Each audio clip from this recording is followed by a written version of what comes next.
It's one of the GOATs, Flex Lewis. You all right, mate? Good morning, everybody. I don't know, good afternoon, I guess, for yourself, right? Mate, come on, we're the UK. We're 8 hours ahead of you, mate. We're about to hit the evening time in 2 degrees around here, or minus in certain locations, nowhere near sunny as Las Vegas. How are you today, mate? You're good?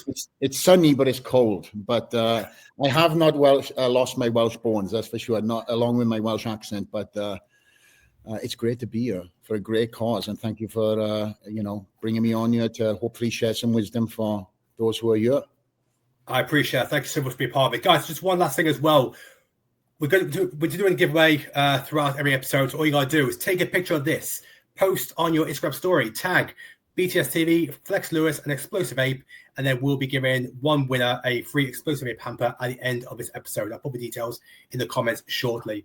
But look, Flex, I don't know if you know this, I don't remember, but 2016, the Welsh Classic, which was the UK BFF show in Cardiff, that was my last ever show. And my mum, who was no longer with us, she said there was two highlights of the day. One highlight was seeing me on stage. The other highlight was your speech. And you've always had a way with words, and that is why we want to do a talk on something that if I Google champion mindset, I expect to see an image of Flex Lewis, because that is something that really has resonated with you on the messaging that you get out. And that's something I really want to focus on, because we're about to start the bodybuilding season. I mean, the LA Fit Expo starts in a couple of weeks. Thoughts obviously with everyone in LA, and I really do hope that does go ahead. But of course, then you've got back-to-back shows every single weekend.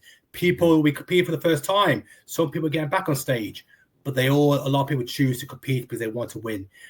I really want to focus on the mindset that you had in place that got you 7 212 Olympia titles, which is creating a legacy that you've created as one of the most successful bodybuilders of all time, coming from the small town of Cletley. And I hope I pronounced that right, even though I used to live in Swansea. So, closer. Yeah, I know. I just can't get a roll of the tongue. Let's go straight into it. Champion mentality. Has that always been something that has been instilled with you at a young age that you'd be able to take into bodybuilding? Well, I think if I was to take it right back to the early days, I'm very blessed to have the upbringing that I did with my mother and father, and they installed a lot into me, unbeknownst to me until years later. I think the humble beginnings, just having this hunger to improve my life, coming from steel town, Llanelli, coal mining town, Llanelli, that was my grandfather's path. That was my father's path. My mum was a nurse. So I knew for myself, I always had this entrepreneurial mindset. And at a very young age, I knew that, I guess, if I wanted to get something, it wasn't going to come from mum and dad. There was only certain limitations that they could afford. And we had a fantastic upbringing, just to preface that. But if I wanted a bike, I knew that I was going to go out and get it. So I fortified my mind very early on in my career about going out and chasing stuff. And that came from, as I said, a very young age. At 12 years old, I started my first entrepreneurial business-esque, I guess. I had paper rounds that I scooped up from all my other friends, and I soaked them back with a cut. Got into breeding and selling finches and parrots at 15. And I started my first business at 19 in college as a moving company. And I done that along with bodybuilding at the exact same time. Little did I know that all these things that I was just putting my hat back to front and throwing myself into the mix of, it was creating that champion mindset that you mentioned. Now, everybody has the ability to create a mindset. It's all on you and how much you want to achieve X, whatever X is to you. It could be fill in the variable. In this case, we're talking about bodybuilding and getting to the stage. And again, little did I know that the biggest life lesson that I would ever learn was whilst being a bodybuilder. Because again, it's all on you. The more you put in, the more you get out. Again, the struggle is all part of it. And struggle is bodybuilding. Think about it. The better you look, the worse you feel. The more you have to push through them days. And again, it's all the unseen stuff that is going to make you the champion, not the stuff that you post on Instagram. That's the highlight.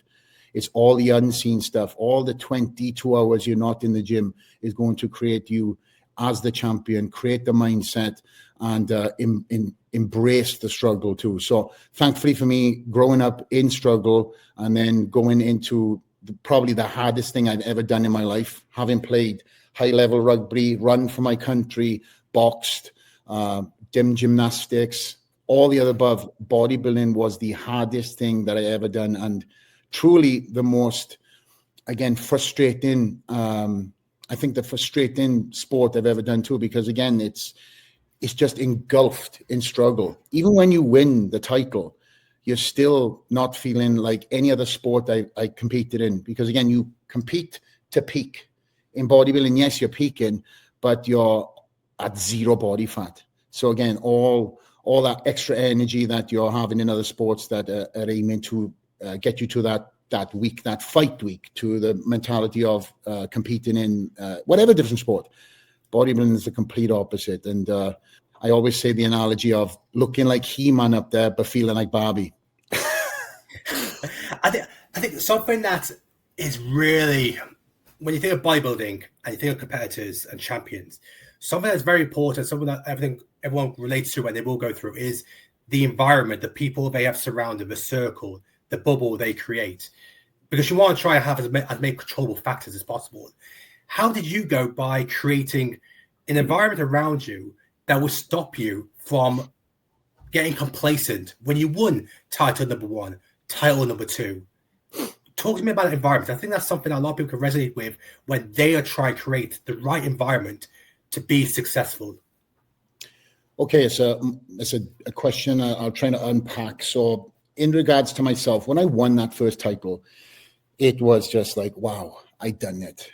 All these naysayers, all the times that I was on my own in California, where I had more things going against me than were going for me, I told myself, like, this will happen, Flex. And I had to create, a strong mentality of focus, no matter what else was going on, going right, going wrong. And as I said, I had more things that weren't falling in my favor than were. I just had to have this self-belief. And that self-belief is truly, I throw in the word delusion too. You've got to have a little delusion to chase anything of grandeur. You speak to anybody in the business world that's a CEO and they'll tell you the same story. And that's what the beautiful thing, without going off track, the beautiful thing with business and bodybuilding, it has such correlated paths. Where if you're a CEO of a company, you have a vision as a startup, you got to have a delusion. You got to believe in that product way before you actually end up becoming the success story, right? And the saying of there's a 20-year path before you're an overnight success.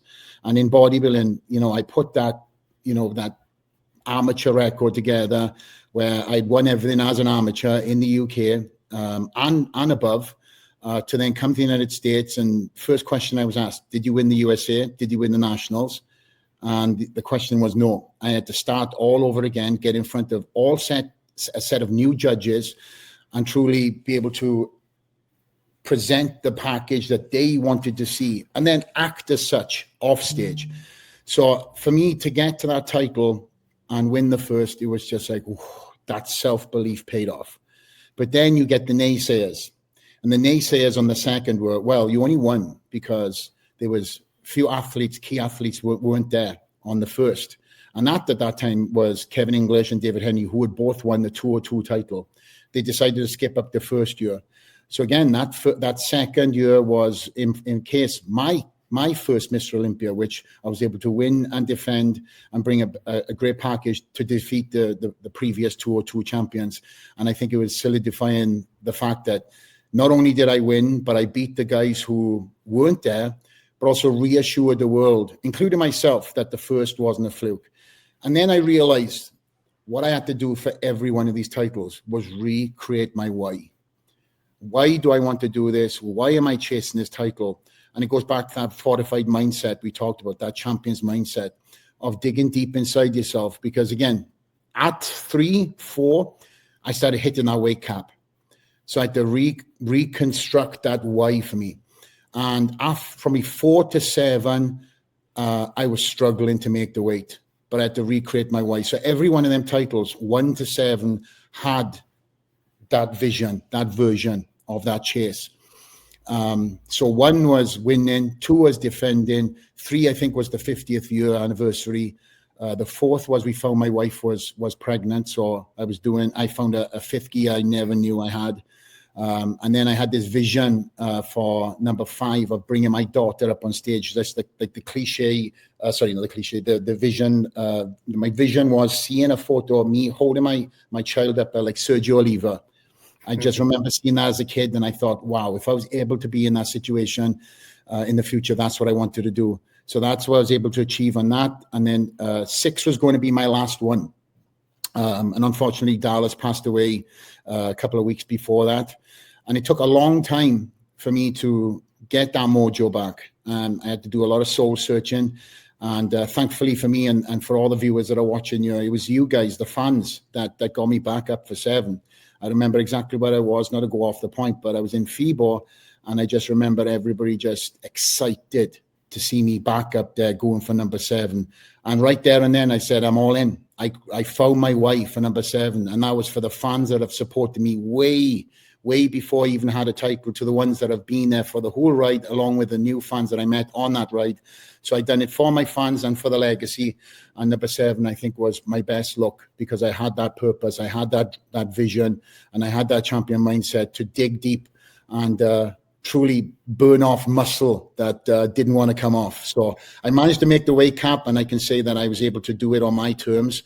And ultimately, listen, this is what I came here to do. My goal when sitting in California on my own with this hope and this dream was to become a Mr. Olympia competitor. And as the years gone by, I started putting that bar up higher, demanding more from myself, demanding the fact that, okay, listen, you wanted to stand on the Olympia stage. Now, why can't you break into that top 3 or that top 5? And then that mindset shifted. It's like, I'm training to be in top 5. Hold on a minute. You should be training to win. What are you doing different by training for top 5 mentally that what can you garner, squeeze that lemon on by saying, I'm going to be the best in the world? As soon as I recognized that, as soon as I allowed myself to realize, like, no, I'm training to win here. No matter who the title holder is at that time, I'm training to win, and I'm going to win that title. It sounds obnoxious, but I wasn't on podcast saying I'm going to be Mr. Olympia. That was in my head, that was in my soul, and I trained for that every single day, and I fortified that mindset to chase that title long before I even won it. So that 212 title, when they gave me the opportunity and they created that 212 class, I said that is going to be my title to win or lose, and I'm not going to lose. Again, sounds obnoxious, but you've got to have that mindset. You speak to any athlete in any division. I'm surrounded by a lot of fighters, and these guys talk the talk, whether they believe it or not. But again, when you're around athletes that have been able to put it out into the world, that they will become champions and then see it in fruition, you start adopting that into your own step, into your own mentality. And you say, listen, no matter if it's an amateur show, no matter if it's a professional show, it doesn't matter. We all eat chicken breast and we all dieting for the same cause.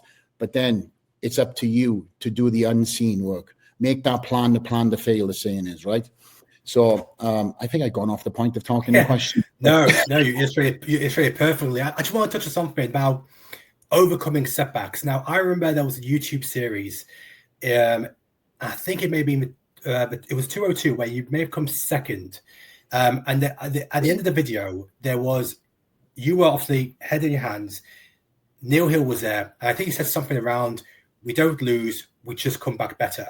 And that's just something that always stuck by me. If you guys haven't seen the series, guys, please YouTube it. It's one of the best bodybuilding Olympia series I've ever seen. It's still something I watch to this day. It must be like 10 years old, but way more than 10 years old. Maybe longer.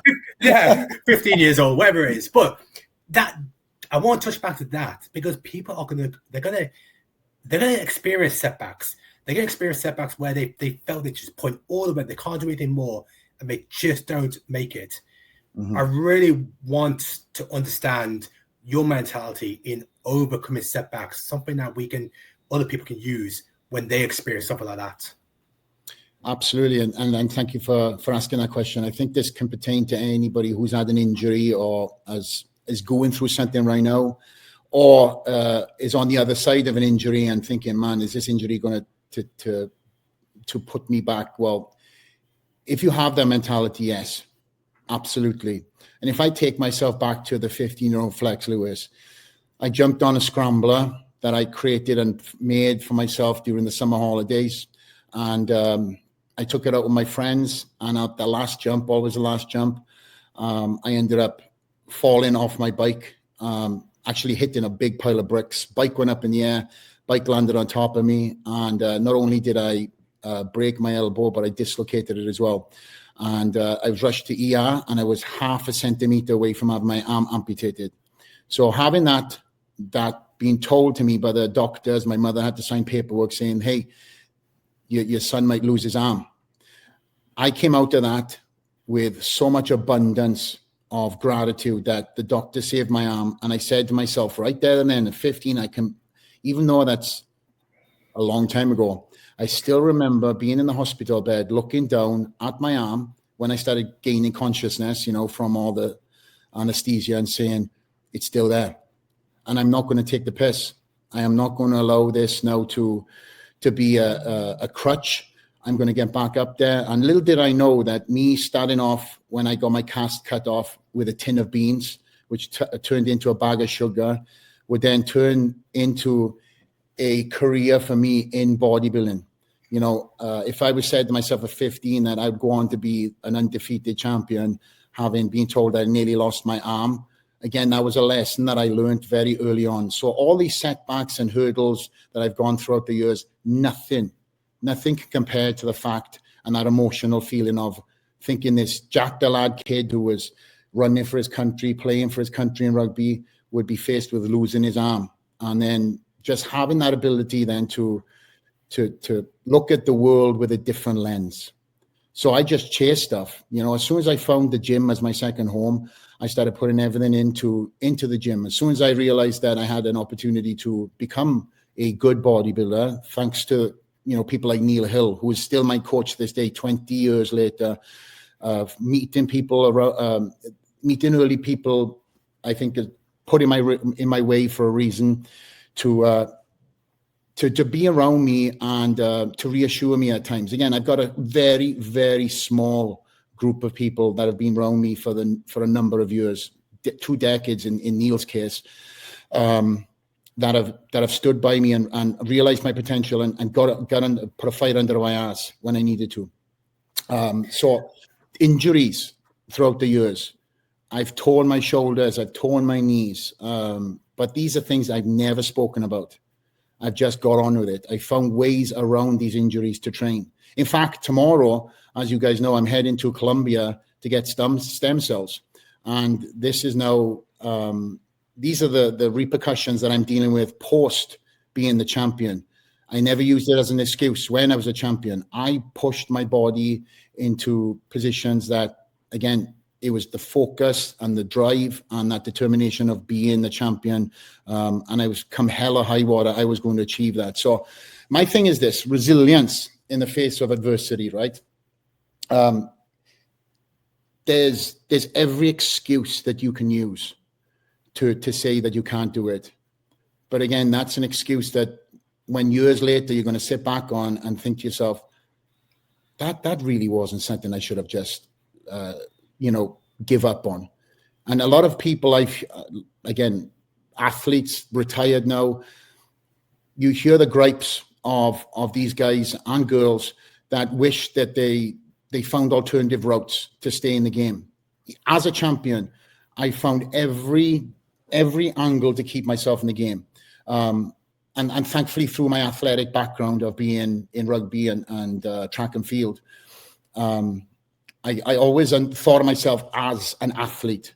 And as a competitor, taking inspiration like from Jay Cutler and people like that, I was having deep tissue massage. I was doing hyperbaric chamber stuff. I was doing all these additional things. Now, bear in mind, you don't need any of that to be a champion. I'm just saying, when I was the champion, I had to find all these different ways to stay on top. Again, just putting myself around different people. I could go on and on and on and on and on about this. But the question was, what I went through the adversary, right? Is that was a question before I go all over the place? Sorry, my caffeine hasn't kicked in yet. I'm still drinking my coffee here. For me, listen, everybody who's watching this, I'm guessing are competitors.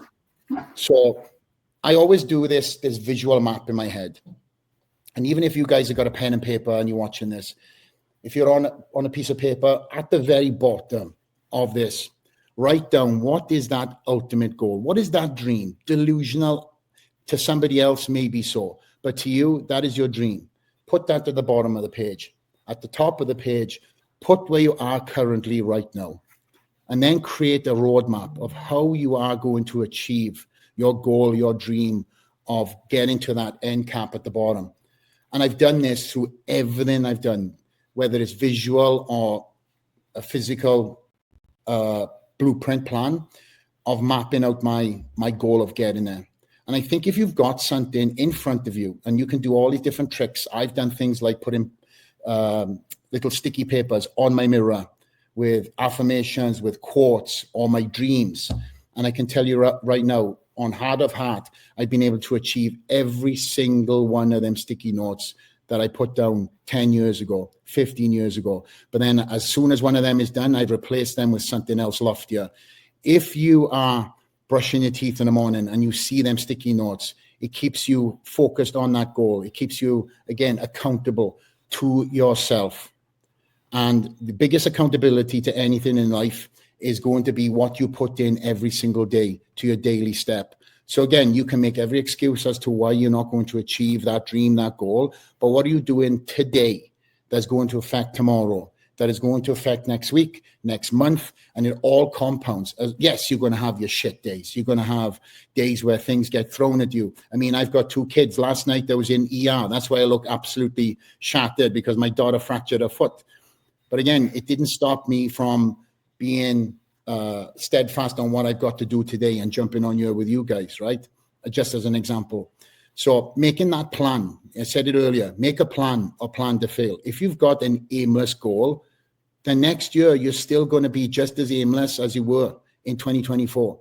But you have to have that laser point vision. And yes, shit is going to hit the fan during that point in time. But again, we only have one chance in this spinning rock to make an impact in life. And this is your time.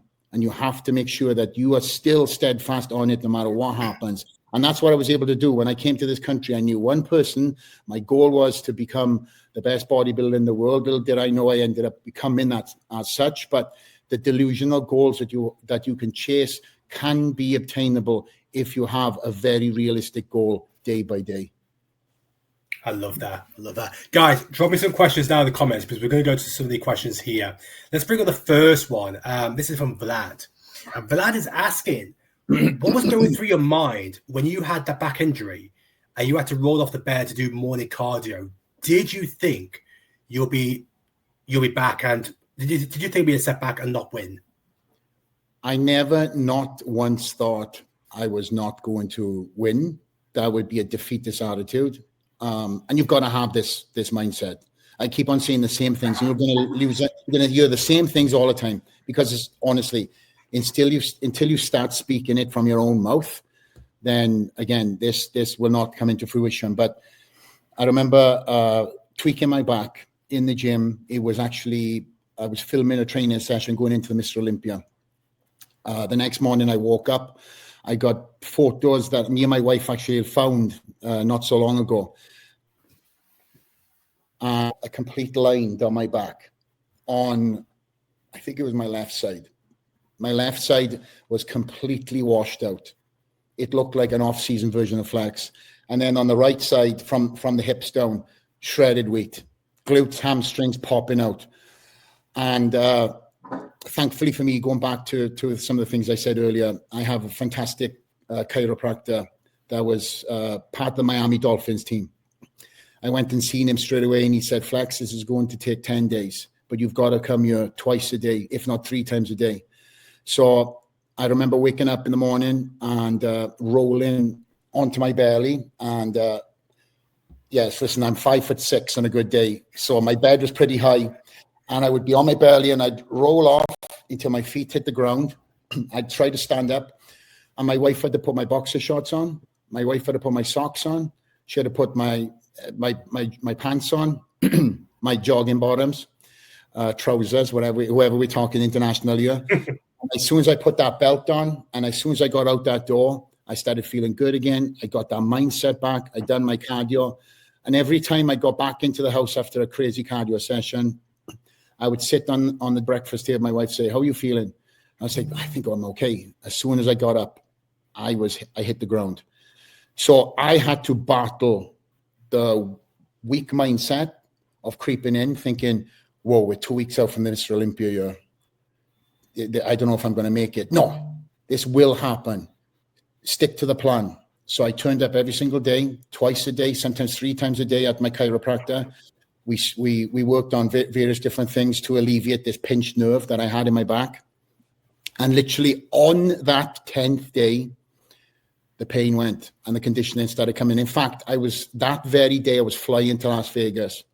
So I can say that thankfully for me, I've got people around me, such as my wife, such as my coach, and all these other people that I've brought into the camp during that time that truly got me to that stage.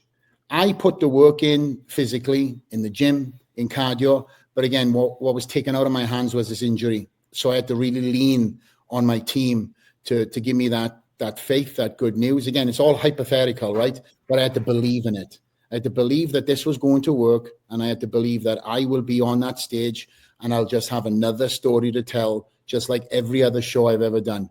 But yeah, most definitely that was a critical time. You know, if that was pushed one more week closer, I'd be honest, it would have been a roll of the dice. But literally, as soon as I got to Las Vegas, I was able to, okay, that was a chapter. That was already done. That was dusted. I'm here now to get my mind in the game. I've still got to make weight. And then I'm going to be on stage to display all that hard work in a few days' time. So that was one of many stories that I can tell. But again, one of the reasons why I'm still heading to Colombia this weekend, because I'm having stem cells in my back too. So it's one of these things that I pushed myself so hard to get that title.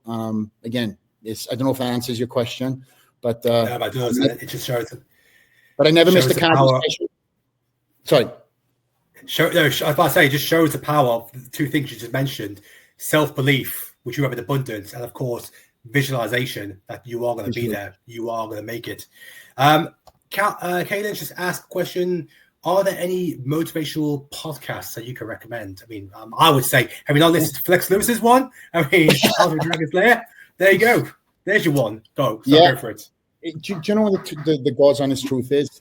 I've never watched a full long length podcast in my entire life. Even before I'd done my own podcast, I think that goes back to the delusion I spoke about. I jumped on and started doing my podcast to really push myself. And I'll answer this question as well as going off the point a little bit. After retiring, there's a big X missing in my life. I love the sport of bodybuilding. And I think that through that course and all these things we're talking about, I truly wanted to give back.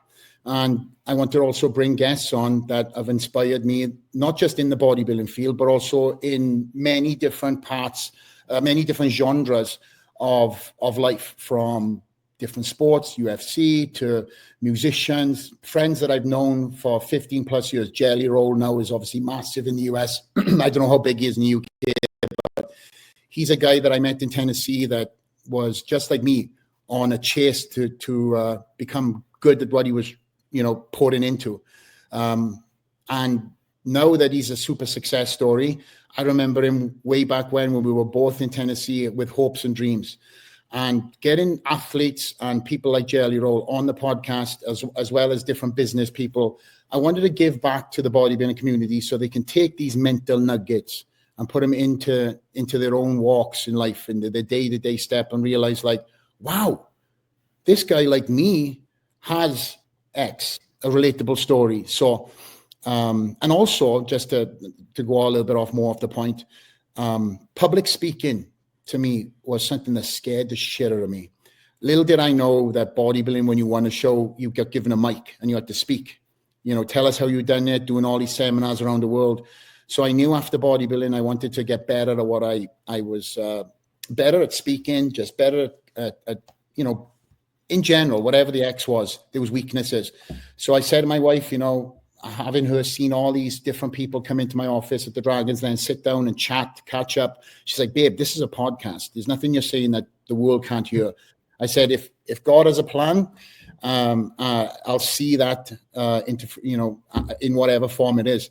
Little did I know there was a video that had been monetizing on my YouTube page for the last couple of years, and there was a little small pot of gold in the back end of YouTube. And literally that was that same day. Crazy as it is, my wife said start a podcast. I was like, nah, if there's a sign, there's a sign. Found that money that day, went out, because this is my mindset. I went out, bought all the podcast stuff, and I started up straight out there. I've never seen a full-length podcast. Don't know styles of different people. It was just me. I didn't want to be strewed from any different direction. So the mumbles, the ahs, the ums, I am not professionally trained. It's just me talking to my friends and trying to give, again, their best version of a story that I can. So that is honestly one of a few podcasts. Outside of that, I've got very motivational people around me. I've surrounded myself with incredible people from all walks of life. And I'm not talking to somebody that has a big Instagram page. These are people that may not be on social media. And I think, like, if you're looking for motivation, sometimes that motivation is sitting next to you. So there's lots of incredible podcasts out there, from the bodybuilding space all the way to different space.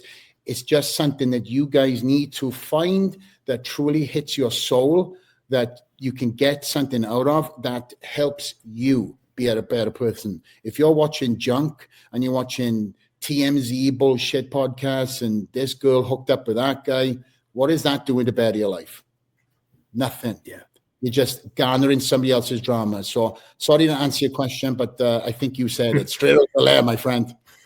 Well, look, we've got 1 minute left, and I knew this question was going to come up. It was either going to be a question to do with a Flex Lewis, Lee Priest comparison, or it's going to be this question. So let me bring this up, because you probably know what's going to come up.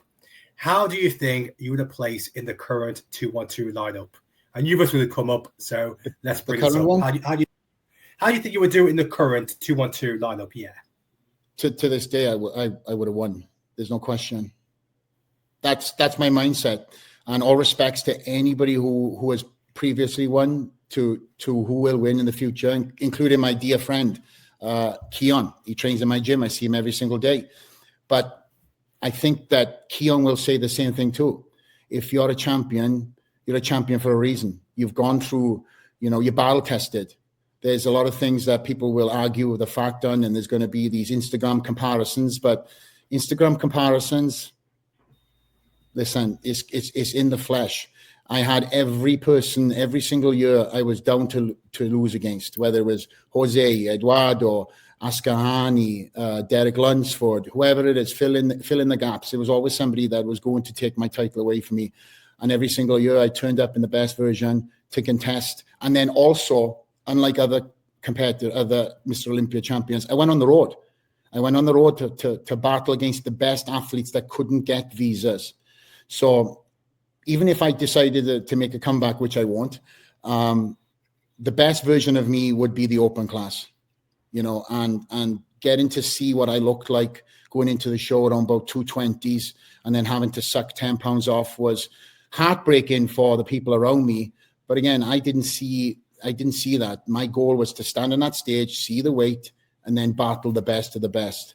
So the same answer I would give if somebody asked me about Lee Priest. We joke and if me and Lee are in the room, we always have this thing. Who would win between you two? Lee would say me, and I would say him. But ultimately, if that competitive mindset would be on, it's like, for me, my conditioning kills. And I suffered and I suffered and I suffered. That was my business card, and not to say that the 212 athletes of this day are not in condition. As far from it. Keon has that incredible structure. That would be his business card. But for me, conditioning. So I'm excited again as a champion that has helped grow this class from the very early stages, and all the stuff that I had to do that nobody knows about. we had to battle hard. I had to battle hard to keep this 212 class. There was many times that we were trying to pull this. So we had to get together as athletes to make sure that there was a conversation going into the Olympiad, a hype conversation. I took inspiration from the fight world, where athletes are on Twitter and talking their crap, and but again, it's ticket sales. I said to the guys, listen, going into this show, we've got to get some banter going. Nothing that's going to be detrimental when we see each other where we're throwing fists, but we've got to create hype. This is ticket sales, and the 212 class right now is hanging at a thread. Thankfully, now we've got incredible champions from Sean Clarita to Keon, and then the many, many other athletes that can be added into the mix that have now taken that early on battle of saving the class to know where it is. So I'm excited now to sit back and just see where this is going, and see guys like Keon and Sean battle it out up there, plus many more athletes, and then the future athletes that are yet to come. But again, comparisons are one thing. My goal right now in life was to, at the end of my career, was to solidify a legacy. And that's 7 titles, whoever it is, whether it's Keon or whether it's the future athlete, to stay in the game for 7 years and recreate your why, knowing that the best version of you is not seen, was the hardest battle for me. But yet, again, I can step back now and say, I done it. I was able to equal Arnold's record of 7, and as a childhood inspiration, and walk away from the sport of bodybuilding as a retired 212 champion, undefeated. I think for me now, looking back at this journey at 15 years old with a kid who nearly lost his arm, no matter who thinks what, it was the personal battle for me. And all the times that nobody else was around, it was just me, and all the heartbreak of things not going on, to now say, thank God, kid, you had that mindset back then, because it was a different guy. I can look back as a different person and say, you done it. You had the balls to do it. You had the balls to fail, and you stayed in the game to now retire and now be able to do things like this and give back and inspire many people around the world. So I'm very grateful. And again, that's it. I think that's a great place to wrap you up. I know you're off to Columbia now, but I just want to just finish by saying, look, you've inspired countless thousands. You inspire me every day for what you've achieved, not just in bodybuilding, but also outside. You create a beautiful family, many businesses, from your gym to your podcast, the work you're doing with Monster and Arsenal. You've crossed the barrier to become a mainstream personality, not just within bodybuilding. You see it, the stuff you do with UFC as well. So yeah, from seeing from where you are in Wales, Connecticut, to where you are now, there's the dream. And of course, now you got US citizenship, which obviously I saw that was a big celebration there. So many congratulations on all your success. Thank you so much for being part of it. And I do wish you all the best over in Colombia in your stem cell treatment. Thank you, guys. And I hope that 30 minutes has flown. I could do another 30 minutes. I'm loving the conversation, and I hope somebody out there was able to take a nugget and put it into their daily step. I'll just say this before I part. Everybody has the ability to create their own story, right? Look at yourself like a book. There's chapters in every book, and there's a beginning and then there's an end. What you want each chapter to look like is truly up to you. I've been able to achieve everything in the bodybuilding chapter and use all them I say worldly experiences, the people I've met, the failures, the successes, to fortify my next chapters in life. And doing the businesses and doing all these different endeavors now, as you mentioned, with UFC, Power Slap. In fact, today I'm in the PBR world now. I've got my my bull. Sorry. My bull is having his PBR debut, which is the Olympia of Mr. Olympia of pro bull riding world. But I'm just at that phase in my life now where I'm still hungry. I'm not the young kid that came over here with nothing, but I still have that mindset. I call it a poor man's mindset. I've created firewalls where things will, if shit hits the fan, it will hit that firewall. But I still believe in my heart of hearts and feel sometimes I'm this kid that came over here for 90 days to the US with hopes and dreams. I feel that mentality, and everything that I do, I have that mentality to chase hungry at anything in life. And that's it, guys. Just think of yourself like, if you was to lose everything today, what would you do to get back up there? And that mentality should be put into your daily step. That hunger, that tenacity, that again, everything that you truly believe that will get you to that point, it's going to come. Failure is part of it. But don't think of the failure that's to come. Think of everything that will achieve and unveil itself when you get to that top of that mountain, because every mountain climb you do in life is going to be tough. I'm surrounded by red rock mountains right here. And I look at one of them mountains and think, if I could get to that top of that mountain, it's not going to be easy. There's going to be scrambles. There's going to be failures. You're going to eat shit on the way up. But when you get to the top, it's going to be a beautiful view. And that's the mindset, is getting to the top of that mountain, whatever you're doing, whether it's competing, whether it's being a better dad, whether it's filling the gaps, filling the X. Everybody can achieve whatever they want to achieve. But again, it starts with that first step and making sure that no question, no hell or high water, you are going to achieve it. Put that goal down, as I mentioned earlier, on that piece of paper. Nobody needs to see it, and make the plan of how you're going to obtain it. It goes for anything in life. And I'm very blessed that bodybuilding taught me that lesson that no book could ever have taught me by living it. So thank you for the opportunity. You're for a great cause. I look forward to seeing you guys and girls at the Dragons Den in the future, including yourself, my friend. Thank you for that. Thank you to Alex as well, who helped me out as well through this. I think she's your PA, but thank you again. Yes. Cheers, Alex. Take care. Bye-bye.